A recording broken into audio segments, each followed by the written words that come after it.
Good evening, everyone. Oh my goodness, I'm so excited to be here. Welcome to another season of Better Together, sharing our lupus stories.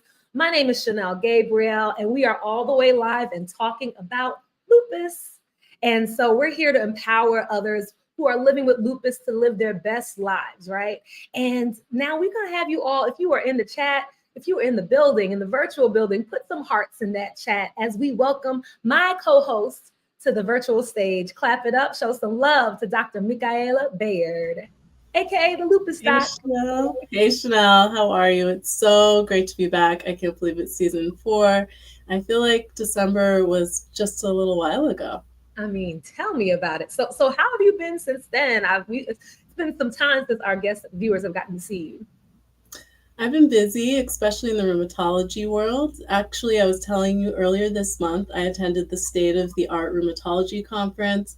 So this is where rheumatologists from all over the US come together to learn and share about the biggest updates in rheumatology. So that was really exciting and just happened a few weeks ago. And then I can also share an update you already know because you were a guest for the medical students that I teach, and you did an amazing job kind of really sharing with them about what your experience has been, and they got to hear, from someone and not their textbook about what it's really like to live with an autoimmune disease. So, what else have you been up to?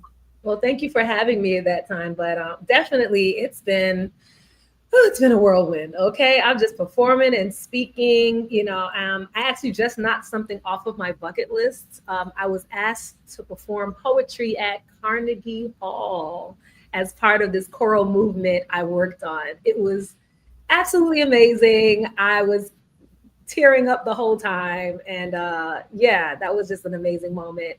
So I'm still navigating lupus, trying to get back into the gym as well, as much as my lupus will let me. So Mhm. yeah, it's a good spring though. It's a good spring. We have to take a pause, Chanel. That is quite the bucket list item. I can't imagine being on that stage, so congrats. Thank you. Um, I am also definitely working hard to get back into a routine, prioritizing myself. My youngest son actually turned 1, so I feel like now it's time for me to get back into sleep and the gym. That's on the top of my list now. Oh, we're gonna have to work. Let's work out together. Accountability partners. Here we go. Right. Love that. Love that.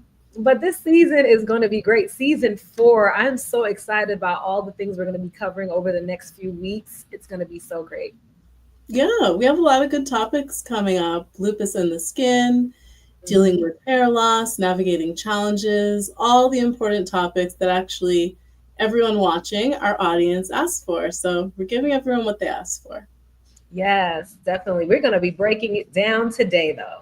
Our topic today is understanding the fundamentals of lupus. And we received a lot of requests in the chat last season asking us to better explain the body, how the body with lupus is impacted.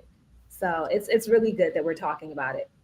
And it's so important, Chanel. I mean, everyone's lupus looks different, and that's what, we've shared a lot on this show and in this space. And it's really important to know the ways lupus can affect your body. And tonight's guests, as always, have a variety of lupus symptoms, ways they manage it that vary as well. So their experiences, their management, everything is different, and we're excited to hear from them. Definitely. And our first guest, we're going to bring all of our guests to say so you can meet them all at the top of the show. Okay. Our first guest is Althea Charles, who is a lupus advocate and a nurse aiming to support and care for vulnerable communities. She was born and raised in Guyana, South America, but migrated to Brooklyn for high school because that's where all the Caribbeans go. That's where we go, right? No, I'm joking. But as you know, Althea, my family's from Trinidad, so we're excited. But Althea's been in healthcare since 2008 and was diagnosed at the beginning of her career. She's also a trained birthing doula, practices and teaches yoga. And fun fact, of course, she loves the Festival of Carnival. True island girl. Say hello, everyone, to Althea Charles. Hi. Hello, everyone. So happy to have you. And next, we have the founder and CEO of Proud the Lab and Lupus Warrior, Ebonie Michelle. Hi, Ebonie. She was raised in Atlanta, Georgia, studied marketing management, representing the other HU or the DHU, depending on who you talk to, Hampton University, right? And she met her loving and supportive husband there and continued to Florida A&M to earn her MPH in behavioral health and education. And she uses that with the work that she does with Proud of the Lab. Was diagnosed with lupus 13 years ago and a lot of other things since then. But we're so excited to have you here and the work that you do helping. You're going to tell us about the work you do a little bit later. So welcome. Yes. Welcome, Ebonie. She's going to talk a little bit about intimacy a little bit later, just the work that she does around that. Yeah, I mean, it's an important topic. It can get overlooked. It can feel uncomfortable to address. I know it's a topic we try and address with our patients, but I'm excited to hear about this, how this conversation is really evolving. Yes, and last but certainly not least, we have Dr. Amber Garrick, who is a doctorally prepared, board-certified family nurse practitioner who specializes in rheumatology. And she hails from Brooklyn, New York, but is now living in Long Island. We'll forgive you for leaving us. No, but she's also pursuing her MPH in epidemiology at SUNY Downstate. So excited to have you. Thank you so much for having me. Yes.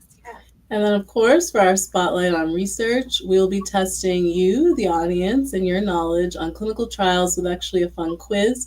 So we're going to see who gets every answer right. And I know some of you are pretty competitive out there, so we're here for it. Yes, this is going to be fun. So viewers, once again, you are a part of this conversation. Please comment, put questions in the chat. We'll try to get to them as we continue. But it is that time. We're going to bring in our first guest. Now, let's put some purple hearts in the chat. Put them in the chat. As we welcome to the virtual stage, Althea Charles.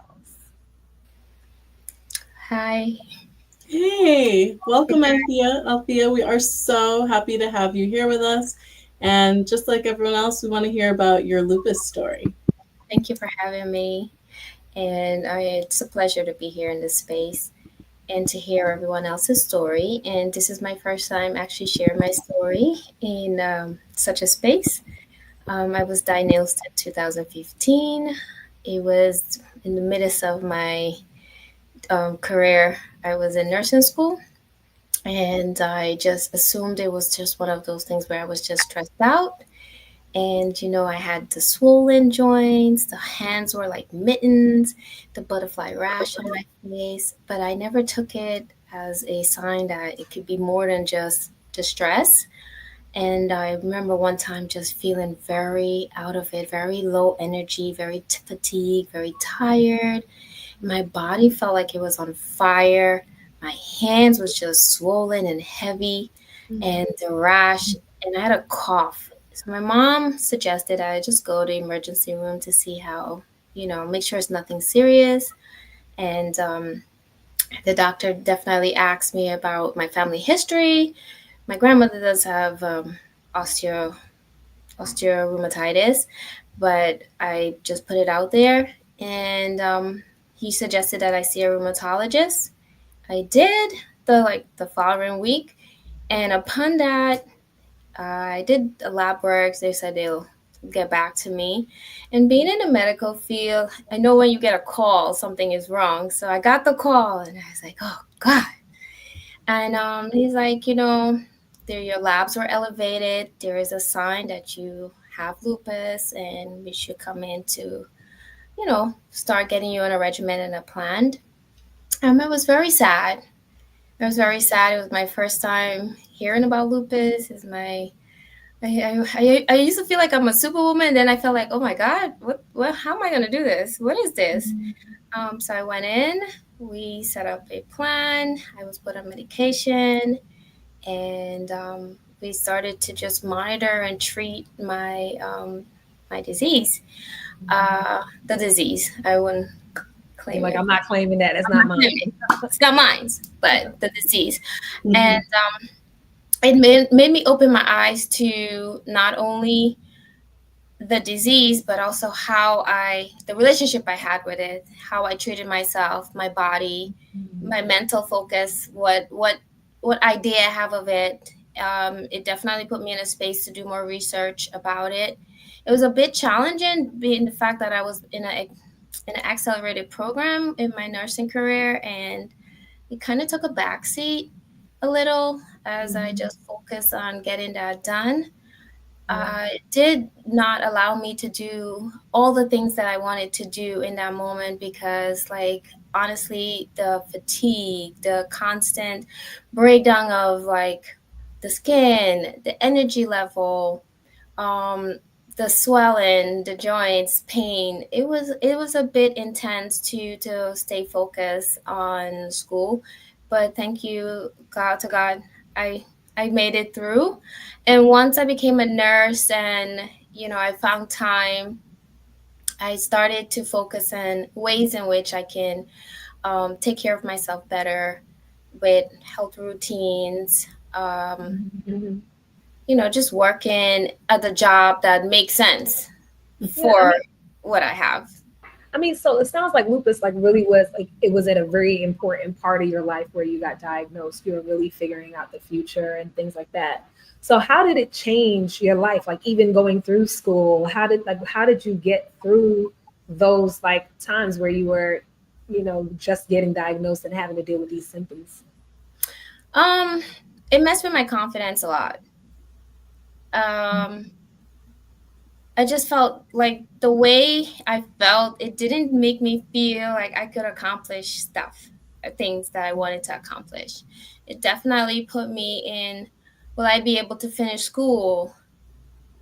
Being having to go into like the emergency room if I had a flare up. Just feeling low confidence, just didn't having the confidence that I wanted to have. Not feeling like I was seen or heard because not a lot of people know what lupus was, including myself, and feeling vulnerable to having such a disease and learning and growing with it. Even eating some things that I ate made it worse. Some exercise, not just doing activities, exerted more. So I found myself having to pull back from a lot of things that I enjoyed in the beginning and just trying to see what I can implement that work for me and still allow me to enjoy life. So speaking of that, because thank you for sharing your story, Althea. What were those pieces that you implemented? If you could share with someone who's in training or school like you, and is looking for advice or thoughts. Okay, so one of the most important thing I had was my family support, and I appreciated having that because it was a time where I had to call on them to help when I'm in school. Like my mom definitely stepped in and would do my basic living, help me clean, help me maneuver my laundry, make sure that I had food, stuff like that, because it was a lot. It felt overwhelming having to do it all by myself, and sometimes the foggy brain was a real thing. Yep. So I found myself having to like write things down over and over, like be more diligent at putting things in a calendar. I'm like, me, just an adulting.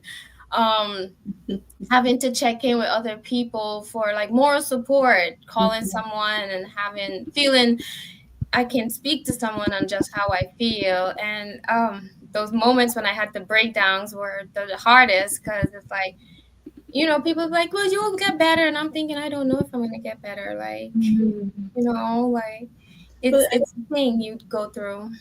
I think it's so important what you said about learning to lean on other people. It sounds like your family, your friends, you're able to really lean into. And here you're sharing with us, and it's in such a public way, and it's the first time you're sharing. What has changed? How are you able to speak out today about this? Yeah, it has been a journey to even be able to open up about this. I'm in a space of my life where I realize like if I don't allow people to know and also be a voice and educate them on what it is, they will always think that just looking at a person that everything is all right and everything is okay. because I feel for me, it's just in my culture, you got to be strong. And I was like, I'm not strong right now. And there were times where I felt just overwhelmed, just having to deal with it and not knowing where to turn, who to turn to. And I actually was in therapy, and my therapist was someone who encouraged me to talk, and it was good to have a safe space to talk and open up about it and not feel like that someone will take advantage of me because I have this I'm suffering with this disease. So just having the support it really helps, having the support of people who can relate to me, or people who are interested in knowing, and people who just provide a space for me to be.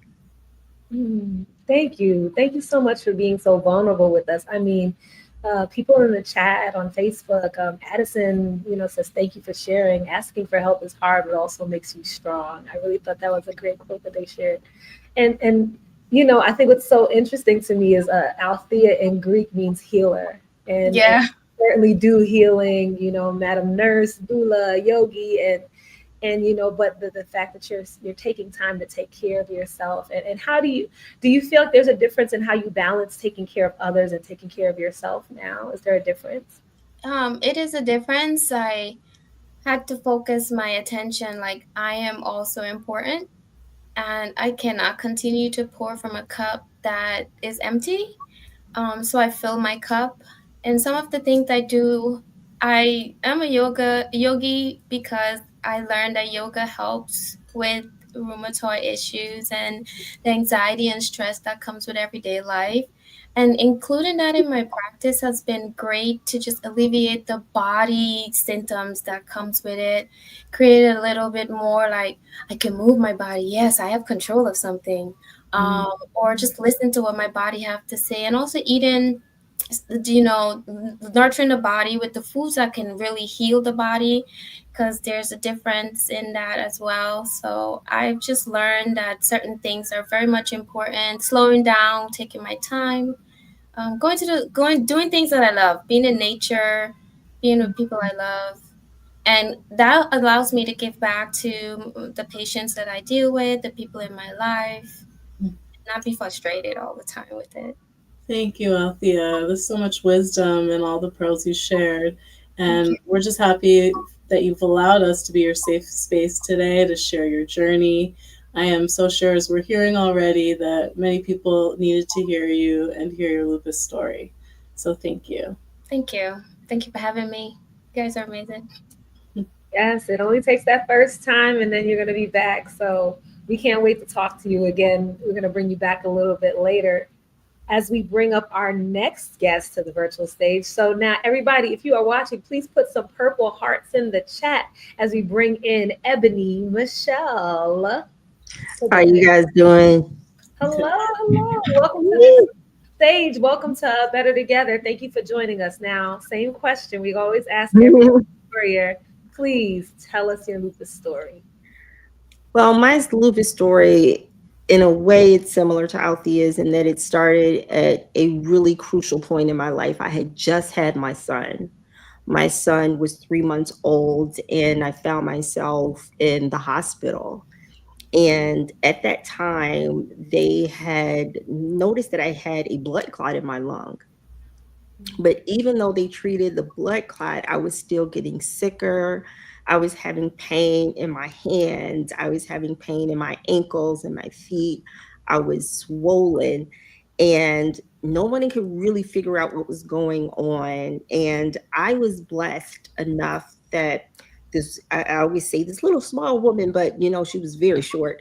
But her presence was so large, came in the room, and she's like, did anyone check her for lupus? And after being in the hospital for 2 weeks, they hadn't thought to check me for lupus, even though I had many of the classic signs.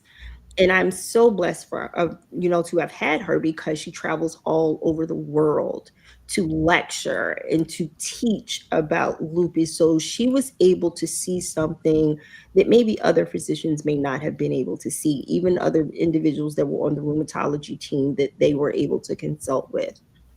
So because of that, while I was in the hospital that first time, I was really able to get the care that I needed. But I distinctly remember that when she told me that I had lupus, I cried. I cried like a baby. And the first question was, am I going to live to see my children grow up?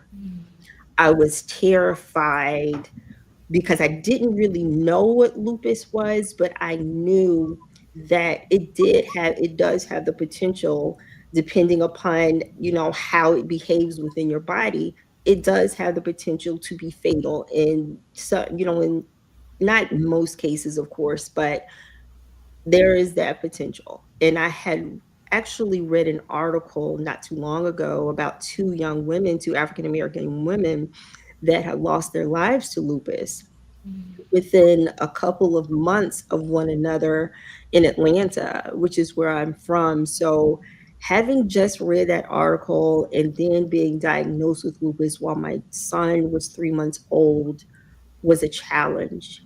And it sparked a terror in me unlike nothing I had ever known before. But luckily, the doctor that was able to catch it became my rheumatologist. And even now, 13 years later, she has been such an advocate for me. And she's also taught me how to advocate for myself. Thank you for sharing, Ebony. I love that. It sounds like you came in with so much knowledge into your diagnosis, which I think gave you a lot of perspective. And I'm really interested in hearing, despite what you thought, how did lupus actually change your life? Lupus has changed my life in a myriad of ways. I did have to recognize, much like Althea said, that there were times when I had to relinquish the illusion of strength. Mm. There were many times when I had to recognize that I can't just put one foot in front of the other because this foot doesn't work. So that was a challenge for me. And I had to learn how to give myself grace.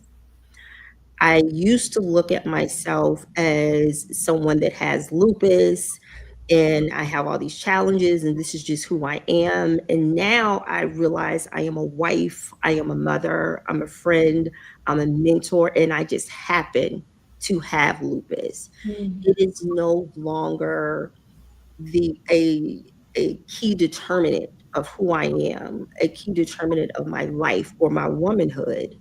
It just happens to be something that I have to navigate, something that I have to, of course, watch very closely to make sure that I am here to see my children grow up and to see my grandbabies one day. That is, what I would imagine all of us with children really do want. So I try very hard to focus on not just being the best patient I can be and working with my care team, but also just being the best advocate and being the best warrior that I can be. And I know that term has many different connotations, but I have to look at it as a source of strength because that allows me to get up every day and keep doing what I do, not just for myself, but other women that are in the same position that I am in. No, thank you. I mean, that letting go of the illusion of strength. Ooh, that hit me in my chest. Thank you. That was really something. That's definitely for me in my journey. I've had to always remember and forget and remember again, this idea of like we can't do everything. And it doesn't mean that we're not enough, And so thank you for saying that. And I know referencing Althea. Althea did such a good job setting up our conversation. She mentioned mindfulness as a way to support her symptoms doing yoga. And you shared with us that you like to color. I do. think of little kids when we think about coloring, but how does that help you and just in or and what are some other things that maybe you do to help you kind of take some time for yourself and navigate that? Well, coloring is actually very therapeutic for me. I used to have a lot of pain in my hands. So when I color, it actually allows me to have a form of therapy for my hands. And I don't have so many cramps. I don't have so much swelling in my joints. And it allows me to calm my system. It allows me to calm my mind. And you're absolutely right. I am able to be mindful in that moment to just focus on what it is that is giving me pleasure Mm, in that moment. And so I really draw upon that knowledge, not just in everyday life, but in the work that I do. I want to make sure that I'm always keeping in mind that I have a choice. I have a choice. I have lupus, but lupus doesn't have me.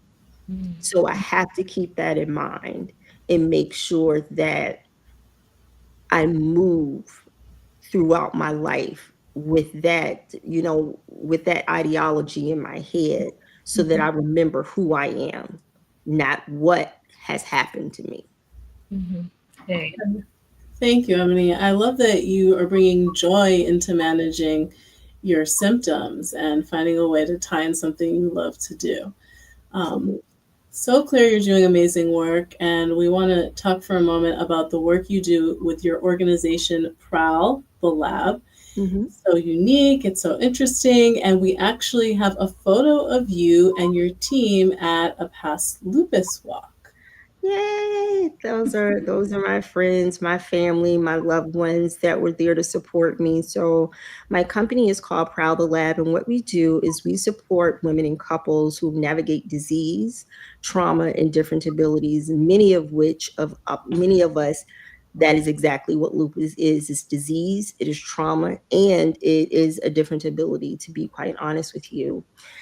And we focus specifically on healthy sexuality because, as many of us know, lupus plays havoc with our womanhood. It plays havoc with your body image, your ability to be intimate, your ability to love yourself, your ability to see yourself as sexy, your ability to feel as though you are worthy of pleasure. You are worthy of everything that you enjoyed prior to your diagnosis. And at Proud the Lab, we remind women that you are worthy. We remind women that there are ways that we can help you to manage your symptoms, whether it is sensual massage, whether it's erotic stretching, whether it is whether there are other methods that you are able to utilize with your partner to make sure that you are not having to give up a very vital and inherent part of who you are as a woman just to be able to navigate your condition successfully. I love what I do, and I can't imagine doing anything other than what I'm doing right now. And I speak to so many women who have this challenge of trying to understand how to still enjoy a full and pleasurable sense of their sexuality while also managing their disease successfully. Mm, thank you. Emily, what an amazing mission and work that you're doing. You talked a lot about your vision for your work, but what really made you start it all? Is there a personal connection to it, or? Oh, absolutely. When you have a child, your body goes through changes. And you couple that with being diagnosed with lupus. And many times you have to navigate these medications and you're gaining all this weight. I look at even my face right now. I have, like swelling in my face and, things of that sort that come and go. And I had to learn how to love myself regardless of how I visually showed up on any given day. I had to remind myself that I was still beautiful, that I was still sensual, that I was still able to be, that vamp that I wanted my husband to see me as. Because you wonder, will my partner still love me? Will they still think that I'm attractive? Is this something that is too much? Will they want to, see the other side of the door when they realize everything that I have to navigate? And it's not always the treatments that can affect sexual dysfunction. It's also the pain, the ability to actually move and maneuver. So there are so many key components of lupus. And as you said, many of us lupus shows up in many of us in very different ways. But there are some hallmarks of the disease that really can play havoc on just your daily functions as a person.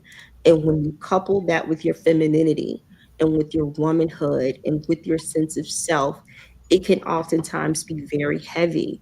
And so knowing that this is something that I personally experienced and so many other women experienced it as well, there's no way that I could be a behavioral health and education specialist and understand the power of positive women's health and not do what I do. Thank you so much. And you brought up so many things that I guess we don't ever think about. And I wonder how many rheumatologists or doctors think about that kind of conversation. How do you feel in these other areas? So the work you're doing is so amazing. I know you have a VIP list that you want that you want to share, and I put it in the chat for those that want to be able to learn more about Proud of the Lab and the work that you're doing. It means a lot. It means a lot to bring to light all the ways that we're talking about the fundamentals of lupus, and this is a part of it. This is another area that we don't think about when it comes to having and navigating lupus and chronic illnesses in general. It is, and it's one of the things that we do, and is that we actually teach rheumatologists and other practitioners how to have these conversations with their patient, especially from a cultural perspective, because African American women are more likely to develop lupus than our counterparts. So making sure that we can train physicians how to have these conversations, what to look for, and how to support their patients is integral to the work that Proud of the Lab does every day. Well, thank you so much for the way that you are bringing light to all of this and how you are impacting others and through your story and through this organization. Can't wait to bring you back up to have you talk a little bit more about just your experiences. But yeah, thank you. Thank you so much. So we're going to bring in our next guest, who was inspired by her own autoimmune journey to help others as well. So everyone, please, you're still here, right? Put some hearts in the chat as we bring into the virtual stage Dr. Amber Garrick. Hello, everyone. Thank you so much for having me. Hello, Dr. Garrick. Thank you for joining us again. So you are a family nurse practitioner, but you specialize in rheumatology. And I'm sure that was quite the journey. But what led you to your decision to center on that area? Yeah, so I think I spoke with Shanelle a little bit about this when we were discussing this amazing podcast and just talking about how rheumatology kind of chose me. And I think the more that you speak to a lot of people in rheumatology, that's also kind of their story in one way or another. They might have had a family member who was dealing with an autoimmune disease or a personal story. But my journey was kind of in terms of coming out of school. I went into primary care, and there is a really wonderful fellowship with the organization that I work for that allowed us to do basically rotations through a lot of different specialties. And so I went into rheumatology just for a week, just to kind of get some pearls to bring back with me to primary care. And during that time, I met Dr. Christine Stamatos, who is also a nurse practitioner in rheumatology. And I thought she was incredible and brilliant and dynamic. And she kind of had similar feelings about me as a baby provider. And she said, in 3 years, you should consider coming to rheumatology because I think you'd be really good. And almost 3 years to the day, I was thinking about making a move, and she reached out and said, hey, why don't you try rheumatology? And that was all she wrote. Yay. Wow. And I had the pleasure of meeting your colleague, so I can imagine how impactful that was to be in the clinical space with her and learn from her. I think that is, very true what you said, that kind of rheumatology chooses you. Um, for me, it was the patients I was working with. I will really never forget, and it sounds so cliche, but I was training in rheumatology clinic as you, and working with someone who had taken like so much time to get to rheumatology, but had symptoms for so long. And this is the story we're hearing over and over again. Um, and so when she finally got there, got a full workup, got diagnosed, it was myself and another Black physician. And she was not only just grateful for her diagnosis, but just so grateful to be able to speak to someone that looked like her. And that really struck me. And I think that, you probably, that resonates with you as well. That's what pulled me into rheumatology. Well, I'm going to speak on behalf of all your patients. Thank you for choosing rheumatology. I always say that I know that rheumatology is not like considered one of the sexiest areas to practice in. There's like oncology, there's surgery, there's so many different fields that I think you hear more people moving into, but you both chose us and we appreciate you. So Dr. Garrick, Amber, I know you told me like, call me Amber, but I'm like, I want to put respect in your name. Dr. Amber. There you go. But Amber, what is it about lupus though that makes it so different, or at least a little bit different than other autoimmune diseases? And why is it so hard to diagnose? Yeah, so I think with lupus, and I'm sure that Dr. Bayard can speak to this much better than I can. But in terms of lupus, I think what I always found very intimidating was that it was so multisystemic. And so, we talk about how everybody's autoimmune disease is very specific to them, but there are patterns that you would see with rheumatoid arthritis. It affects very specific joints. We have an idea of how it's going to present, and we know that we have more time at least before it starts to affect other organs within the body if it goes untreated. But with lupus, that's kind of the expected presentation, is that it's going to affect different parts of the body, and that, in terms of presentation, that can be years for it to kind of emerge in a way that looks like a pattern of lupus and doesn't get mistaken for some of the other close mimics. And then lupus, of course, is anti-nuclear antibody driven. So it can literally make an antibody to any cell within the body, which is why we see this kind of multi-systemic effect. And then, patients will normally present even before sometimes their lab work starts to change. So they'll present and they'll have these very big symptoms of fatigue and maybe some weight loss, and maybe they've had more fevers, but nothing that feels you can nail it down, and nothing within the lab work that's really making you feel confident that you can say to this person, okay, I think we're looking at lupus.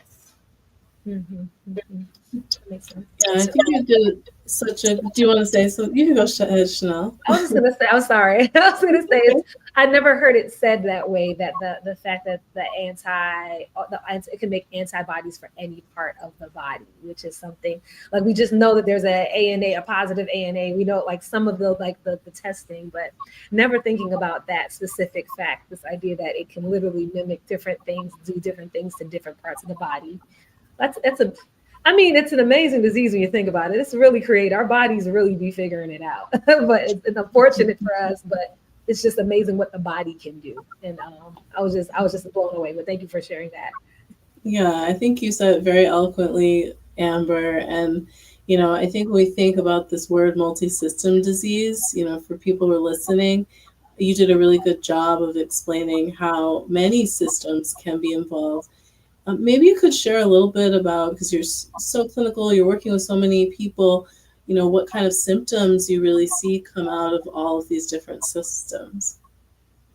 Yeah, so it definitely has a wide range in terms of what we see in clinic. I think in clinic, again, we're not the emergency room, so we're not necessarily going to be seeing a true emergency in terms of like a patient having like a full-blown lupus nephritis.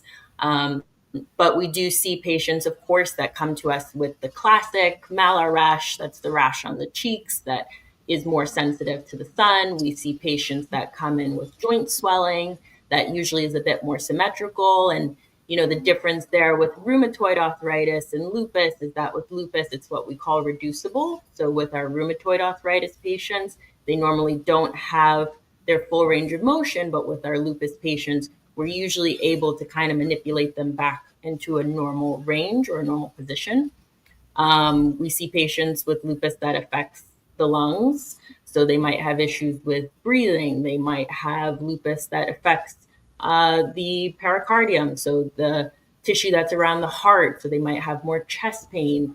So it really varies in terms of how patients present. But I would say most of our patients in clinic are coming to us with joint pain, fatigue, and the rash. That's a lot of what we see as kind of the first presenting symptoms and what kind of prompts them to come in for a workup. Definitely. And you see these different symptoms and we all try to find ways to manage, like anybody with lupus tries to figure out what works for them. And I know like Althea, mentioned just being able to change some things, thinking about her food. She mentioned that. And then, Ebonie Michelle mentioned, the coloring is something that calms her and kind of helps her with her fingers.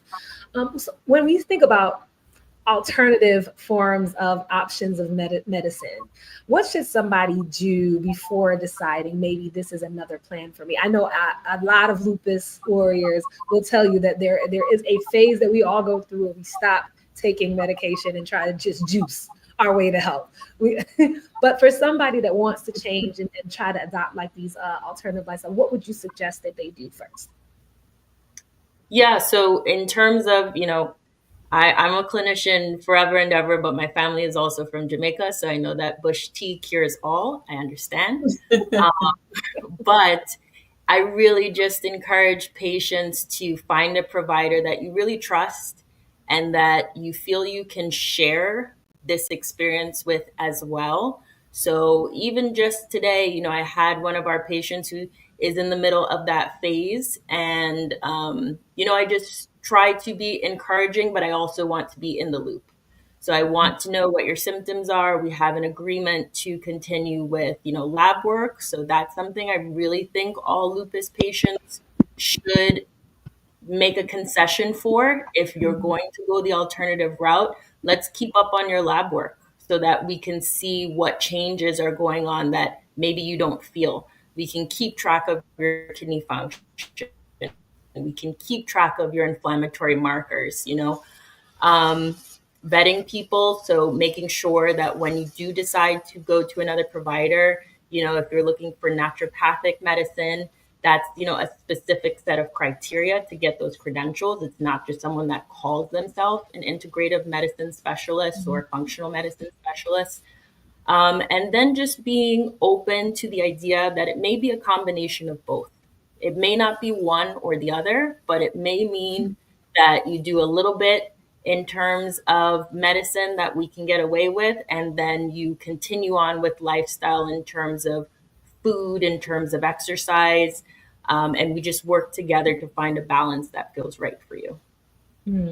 Yeah, I don't think I could have said it better. I think we're really shifting our mindsets in medicine to move from alternative to how we get holistic care, and really incorporating wellness as an aspect of that. I always try and ask people I'm working with, like, what did you do differently on your best days? And it's not always taking medication, but it's maybe eating better or getting to the gym, as you mentioned, Shanelle. So I think, really pulling the wellness of what makes you feel like you can show up, so well. And as you said, Amber, and, I think my nurse practitioner colleagues do this better of like really getting to know someone's, lifestyle and how everything else is impacting their treatment. Yeah. Thank you. So just a little bit of bush tea, not the whole thing, maybe not the whole thing. just a little bit of both is all we're kind of asking for. So yeah, nurse practitioners, we love to talk. We love to hear all of the little juicy details. So, any way that can help with the patient when we can kind of intervene or show a different path, or, even for us in the purely clinical, traditional clinical side, we definitely need to make more friends that are in functional medicine, naturopathic medicine, so that we can have a referral to give for someone that we really trust and someone that's willing to work with us. Thank you. Yes. Thank you, Dr. Garrick. You broke down lupus down to the fundamentals so well. And now we are going to have a perfect segue into Better Together Spotlight on Research. Yes, spotlight on research. So this segment is really a space to explain the journey that leads to new treatments. Yep, and today we are going to be looking at the general state of clinical trials in preparation for the amazing guests that we are going to have coming up to visit us in the next few weeks, who are from all over the country doing this work of helping us further lupus research. Dr. Micaela, can you please really quickly, with all the joy and excitement, give our audience a refresher? What is a clinical trial? You know, I would say a clinical trial really, it centers on safety, safety, safety. So, first, bring people together in a study, making sure people understand why they're signing up for a study and what the goals are of that study. That's a huge part of it.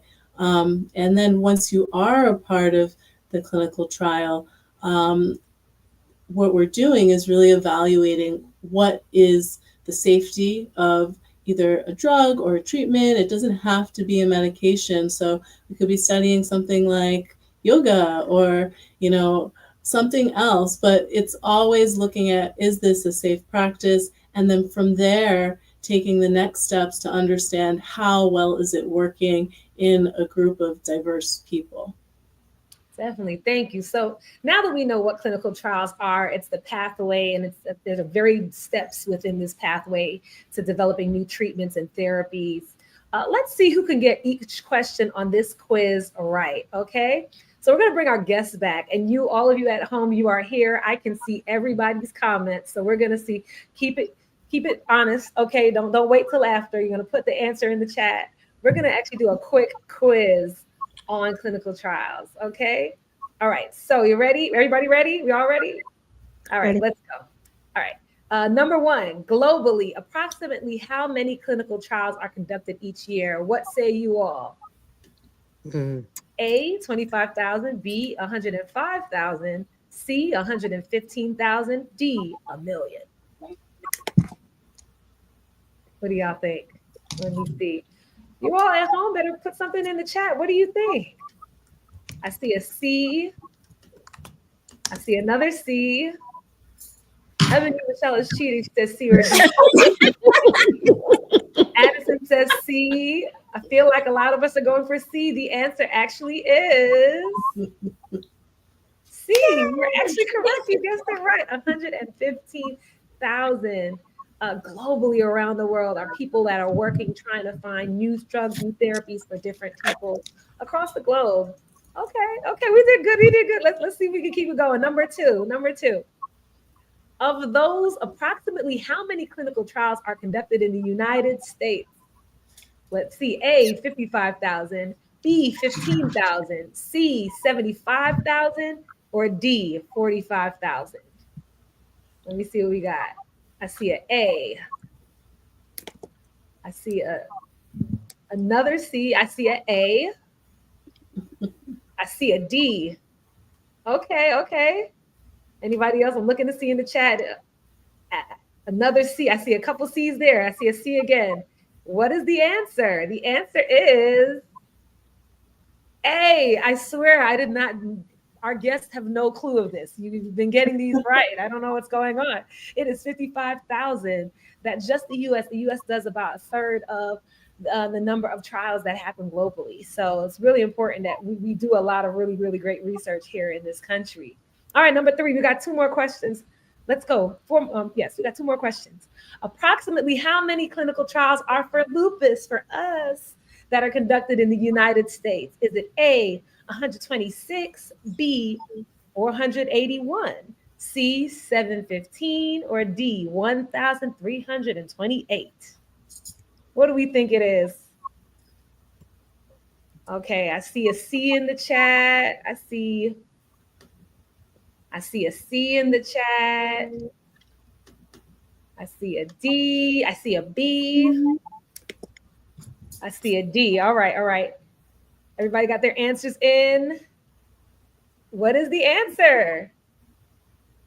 A, it's 126. It's not a whole lot, but definitely way more than when I got diagnosed. Okay. So we do see a lot more people looking into research and clinical trials that support people with lupus, especially as lupus is becoming more popular. I don't know what it is, but it's kind of also a trick question because at any given point in time, a trial can be starting or stopping. Right. And some are not publicly available. But like I said, remember there's a time where there were no treatments for lupus. So I'm very grateful for 126. All right. Dr. Micaela, you want to announce the next one, number 4? Okay. So number 4, let's see, I'm not seeing 4 right. On the Okay. screen.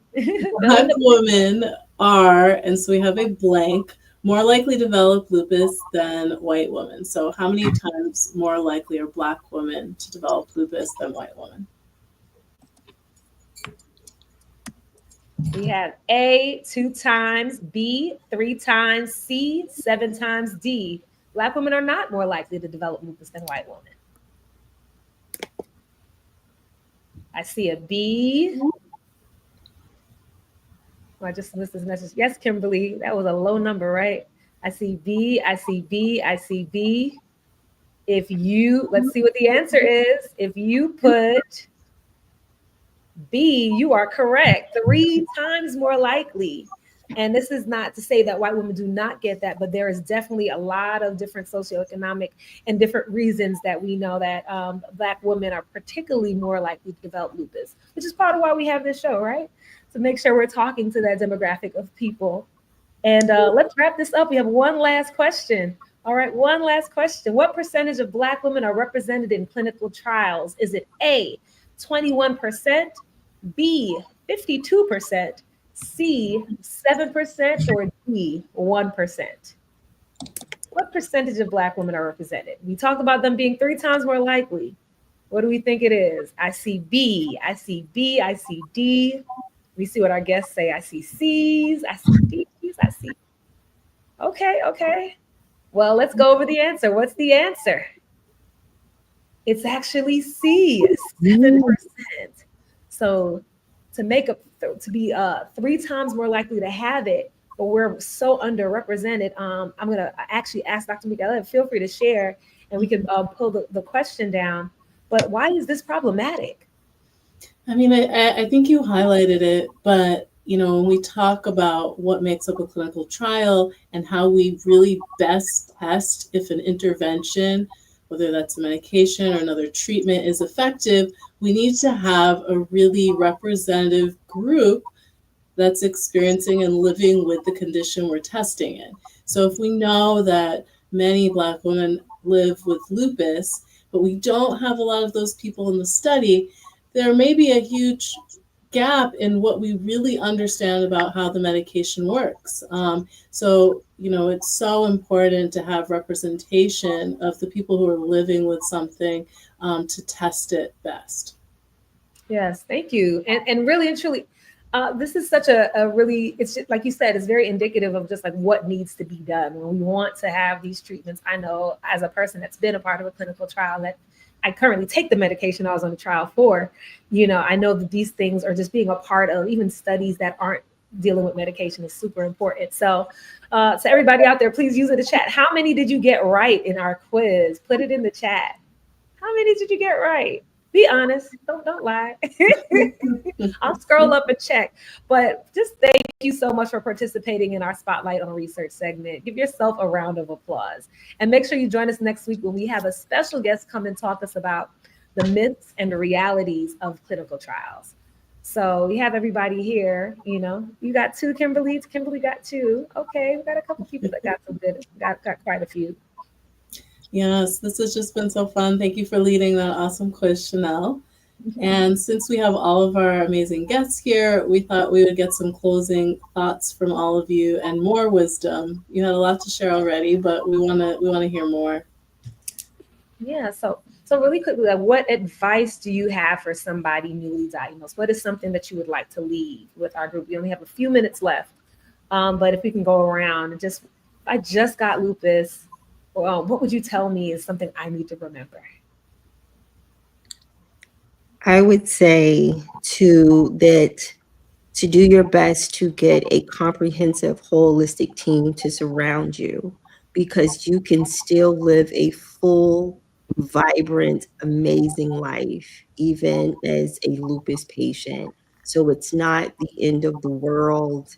It might be the end of a minute, but that minute always leads into another, eventually an hour, a day, a year, and a lifetime.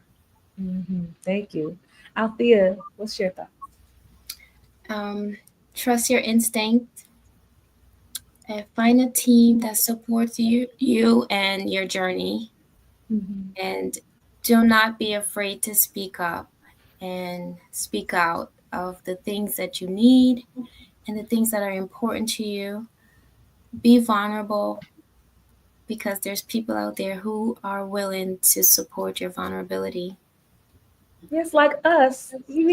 Everybody, I'm gonna give you a round of applause. This is Althea's first time talking about lupus, and you are a lupus advocate. Okay, so thank you. Such good advice. Thank you. Amber, what advice would you give a new person, a new patient that you would meet? I think a new patient with lupus, my best advice would be to write a list of like everyday goals. So being able to appreciate the small things. If your lupus really cut you down and you couldn't get up and make your own coffee in the morning, and that's your favorite thing to do is sit with your cup of coffee, that should be on your goal list so that we can really quantify how we're improving your quality of life with what we're doing on our end, because I think we can get lost in the numbers sometimes. But if you can pull up that list and say to us, here's all the things that I can do now that I'm on treatment and now that I'm feeling better, I think that that's wonderful for the patient and for us. Definitely documenting what's going on. That's so important. That's so important. Well, this is the beginning of what is shaping out to be another amazing season. Thank you so much, Althea, Ebonie Michelle, Dr. Amber Garrick. You all gave such great advice, and thank you so much for your time. This has been Thank great. you so much for having me. Thank you so much. Thank you for having me. I Thank you for getting all the beautiful. enjoyed it. Thank you. Yay. We also want to thank you, all of our viewers, both our regular viewers, our new season 4 viewers, for joining us. I mean, I cannot believe season 3 came to an end so quickly, and now we are here in season 4, and we are so excited to be here. But I want to send a special thank you to Biogen for making this show possible. If anyone is interested in getting more information about lupus or information about participating in a clinical trial, you can use your camera on your phone to scan this QR code or go to biogentriallink.com. And if you're interested in a specific clinical trial study, scroll to the bottom of that website, that screen, to learn more. And we're going to be sharing the link and the QR code at the end of the show in case you missed them. You can also see the chat for a direct link. Oh, and sorry, I forgot. They got to follow us. Oh, please follow us on Instagram at @4 Better Together Lupus, and on Facebook at Better Together Lupus. And also feel free, if you enjoyed this conversation, please make sure you check out past episodes in the video section of this platform to learn more about living your best life with lupus. Thank you, Shanelle. And now, to close our first show for this season, let's hear some amazing spoken word from Shanelle. What better way to celebrate the joy of life than full-toothed smiles, earthquake laughs, excited hands moving to the rhythm of conversation? This is community. This is us, where we gather together, loving each other, making sure that we all know that we are not alone, that we can be each other's home. This is a community where purple butterflies flutter at the same pace, This is unity, and we are growing. We are learning. We are flourishing. We are finding ways to be better. We are finding ways to be better together.